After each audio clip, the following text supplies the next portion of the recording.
Hi, my name is Susan Obijiski, and I'm the author of a new book called Dreams of the Many. Dreams of the Many is available now on the publisher's website, Strategic Publishing Group, as well as on Amazon and Barnes & Noble, and it's available for Nook and for Kindle. I hope you'll take the chance to read it. I'm very proud of this book. Dreams of the Many is a story of shared humanity and of our individual capacity to overcome fear and become the people we were meant to be.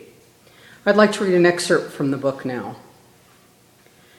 In a carefully decorated bedroom in Downers Grove, Illinois, Andrea Curtis started awake. She reached for Daniel and found him gone. The sheets on his side of the bed were rumpled but cold. He had been up for a while, or perhaps he had not come to bed at all. Daniel had been sleeping poorly. He said it was the dream, though he would not tell her, except to say he could not seem to get it out of his head.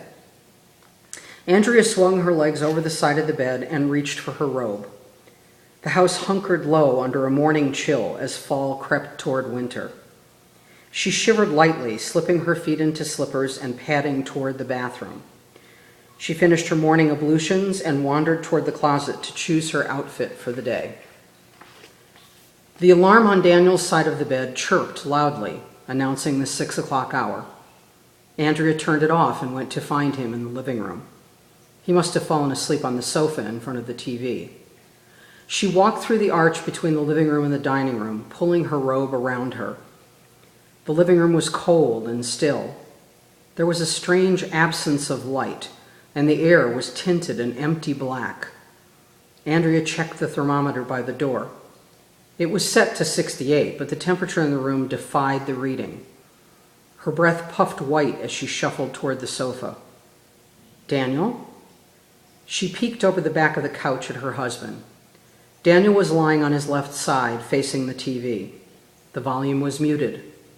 Late-night programming had given way to a morning news show. Andrea rattled Daniel's shoulder, calling to him again. He did not move or respond.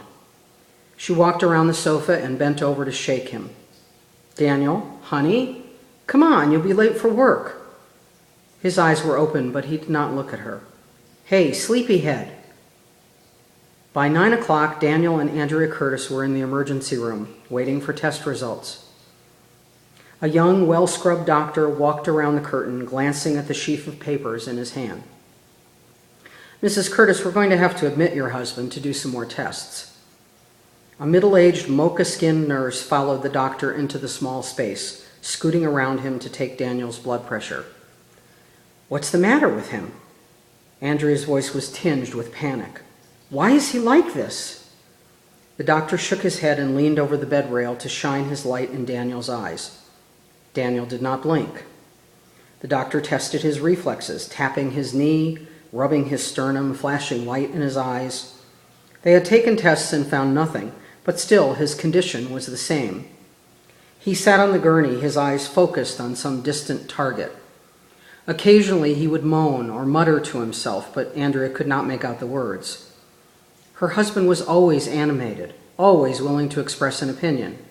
Now he seemed beyond reach. All he would say was, "Stop." Nothing more.